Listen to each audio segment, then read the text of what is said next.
ہم صرف اپنے قبرستانوں کو یا عیدگاہ کو بچانے کے لیے احتجاج نہیں کر رہے، ہم احتجاج اس لیے کر رہے ہیں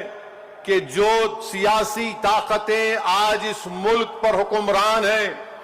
وہ ہم کو مٹانا چاہتے ہیں،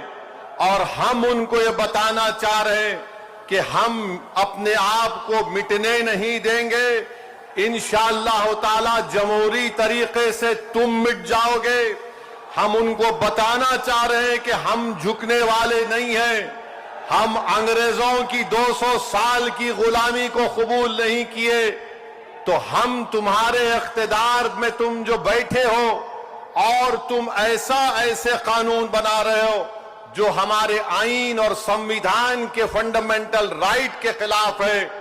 میں نے پارلیمنٹ میں اس قانون کو پھاڑا تو صرف اپنے طور پر نہیں پھاڑا بلکہ بھارت کے غیور تمام ہندوستانیوں کی طرف سے اس قانون کو پھاڑا، جو ہندو بھی ہے، مسلمان بھی ہے، سکھ بھی ہے، عیسائی بھی ہے، جو آج بھی اس ملک کی خوبصورتی کو پہچانتے ہیں۔ بھارت کی خوبصورتی اس کا اتحاد ہے،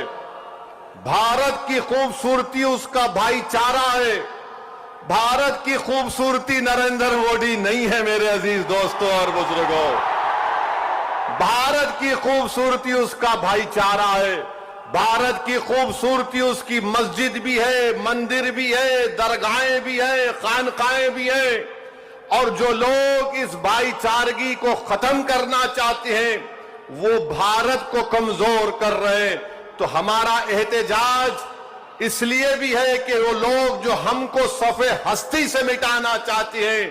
ہم ان کو پیغام دینا چاہتے ہیں کہ ہم مٹنے والے نہیں ہیں۔ میں بار بار کہہ چکا ہوں، جب تک ہم دنیا میں زندہ ہے قیامت نہیں آئے گی، جس دن ہم چلے جائیں گے سور پھونکا جائے گا، یاد رکھو۔ اور اگر بی جے پی یہ سمجھ رہی ہے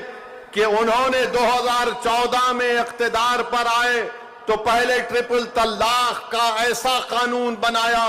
جو مسلم خواتین کے خلاف بنایا،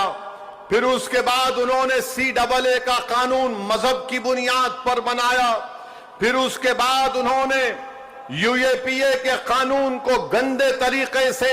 اس کو اور طاقتور بنا دیا، پھر اس کے بعد انہوں نے مذہب تبدیلی کا قانون اپنی بی جے پی جہاں پر اقتدار میں ریاست میں بنایا، پھر اب وہ یونیفارم سول کوڈ بنانے کی بات کر رہے ہیں۔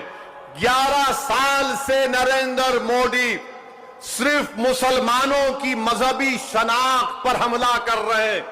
11 سال سے نریندر مودی صرف مسلمانوں کی مسجدوں کو چھیننے کی کوشش کر رہے ہیں، 11 سال سے نریندر مودی مسلم خواتین کو طاقتور بنانے کے بجائے ان کے سروں سے حجاب کو چھین رہے ہیں، 11 سال سے نریندر مودی بلڈوزروں کے ذریعے سب سے زیادہ دلت اور مسلمانوں کے گھروں کو توڑ دیا۔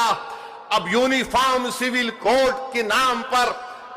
ہماری شریعت کو ہم سے چھیننا چاہتے ہیں، وہ شریعت جو شریعت اپلیکیشن ایکٹ 1937 ہے۔ جب سمویدھان بن رہا تھا تو بابا صاحب امبیڈکر نے کہا تھا کہ شریعت اپلیکیشن ایکٹ برقرار رہے گا، مگر آج نریندر مودی یہ سمجھتے ہیں کہ میں بابا صاحب امبیڈکر سے بڑا دور اندیش ہوں۔ مسٹر مودی، آپ امبیڈکر کے پیر کی دھول بھی نہیں ہے، اس بات کو یاد رکھ لو آپ میرے عزیز دوستوں اور بزرگوں۔ اور دوسری بات یہ،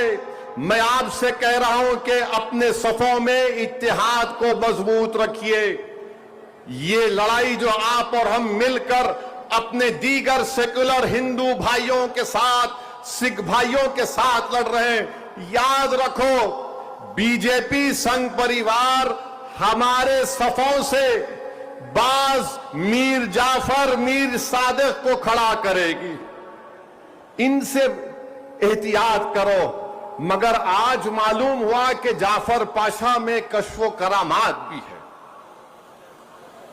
مجھے ابھی کسی نے واٹس ایپ پر بھی جایا کہ جو اس وفقی قانون کی تائید میں آ رہے ہیں،